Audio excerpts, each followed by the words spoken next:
السلام علیکم first year بیٹا، ہم اسلامیات پڑھے ہیں اور اسلامیات کا چیپٹر نمبر 3 باب سوم اسوہ رسول اکرم صلی اللہ علیہ وآلہ وسلم ہم پڑھے تھے۔ اس کے فرسٹ ہاف کے شارٹ کوسچن کر لیے تھے۔ آج ہم پے نمبر 53 سے پے نمبر 56 تک کے شارٹ کوسچن کریں گے، جس میں شامل ہوگا صبر و استقلال۔ پیارے پیغمبر صلی اللہ علیہ وسلم نے صبر و استقلال کے بارے میں کیا فرمایا ہے، افواہ درگزر اور ذکر، یہ 3 ٹاپک ہوں گے۔ تو آئیے اللہ کا نام لے کر شروع کرتے ہیں۔ کوسچن نمبر 1 ہے صبر کے لغوی معنی کیا ہیں؟ تو اس کا آنسر دیکھیں۔ صبر کے لغوی معنی روکنے اور برداشت کرنے کے ہیں، یعنی اپنے نفس کو خوف اور گھبراہٹ سے روکنا اور مصائب و شدائد تکلیفوں کو برداشت کرنا کیا کہلاتا ہے؟ صبر۔ کوسچن نمبر 2 ہے استقلال کے لغوی معنی کیا ہیں؟ اس کا آنسر دیکھیں۔ استقلال کے لغوی معنی استحکام اور مضبوطی کے ہیں۔ پھر دیکھیں، استقلال کے لغوی معنی استحکام اور مضبوطی کے ہیں۔ کوسچن نمبر 3 ہے صبر و استقلال کس چیز کا نام ہے؟ تو اس کا آنسر دیکھیں۔ صبر و استقلال دل کی مضبوطی، اخلاقی بلندی اور ثابت قدمی کا نام ہے۔ صبر و استقلال دل کی مضبوطی، اخلاقی بلندی اور ثابت قدمی کا نام ہے۔ کوسچن نمبر 4 ہے صبر کے بارے میں ایک قرآنی آیت کا ترجمہ تحریر کریں۔ تو اس کا آنسر دیکھیں۔ اللہ تعالیٰ نے سورۃ البقرہ کی آیت نمبر 153 میں فرمایا ہے ان اللہ مع الصابرین، بے شک اللہ تعالیٰ صبر کرنے والوں کے ساتھ ہے۔ ان اللہ مع الصابرین، بے شک اللہ تعالیٰ صبر کرنے والوں کے ساتھ ہے۔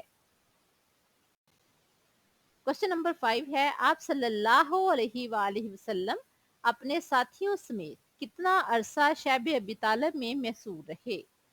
تو شیب ابی طالب میں محصور ہونے کی وجہ یہ تھی کہ نبوت کے 7ویں برس محرم الحرام میں خاندان بنو ہاشم سے تمام لوگوں نے کفار نے مقاطع کر لیا تھا، قطع تعلقی کر لی تھی، جس کی روح سے تمام قبائل عرب کو اس بات کا پابند کیا گیا تھا کہ وہ بنو ہاشم سے ہر طرح کا لین دین اور میل جول بند کریں گے۔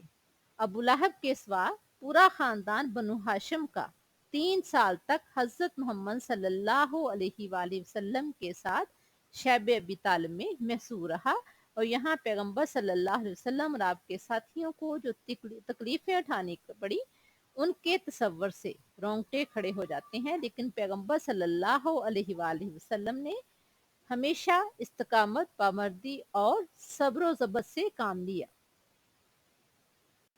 کوسچن نمبر 6 ہے افواہ درگزر کے بارے میں ایک قرآنی آیت کا ترجمہ تحریر کریں۔ تو اس کا آنسر دیکھیں۔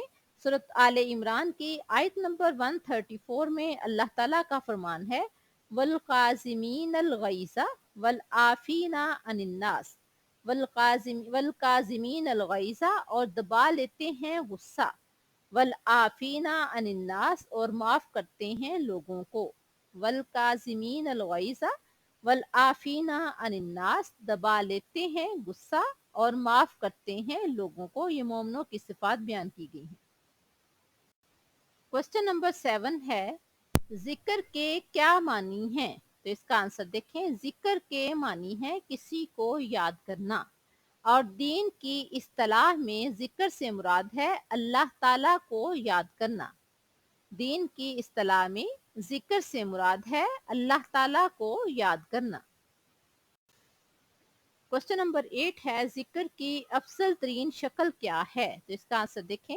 ذکر کی افضل ترین شکل نماز ہے، کیونکہ اس میں ذکر کی تینوں قسمیں یعنی قلبی ذکر، لسانی ذکر اور عملی ذکر جمع ہو گئی ہیں۔ پھر دیکھیں ذکر کی افضل ترین شکل نماز ہے کیونکہ اس میں ذکر کی تینوں قسمیں قلبی، لسانی، عملی جمع ہو گئی ہیں۔ کوسچن نمبر 9 ہے آپ صلی اللہ علیہ وآلہ وسلم کے فرمان کے مطابق افضل ترین ذکر کیا ہے؟ اس کا آنسر دیکھیں۔ آپ صلی اللہ علیہ وآلہ وسلم کے فرمان کے مطابق افضل ترین ذکر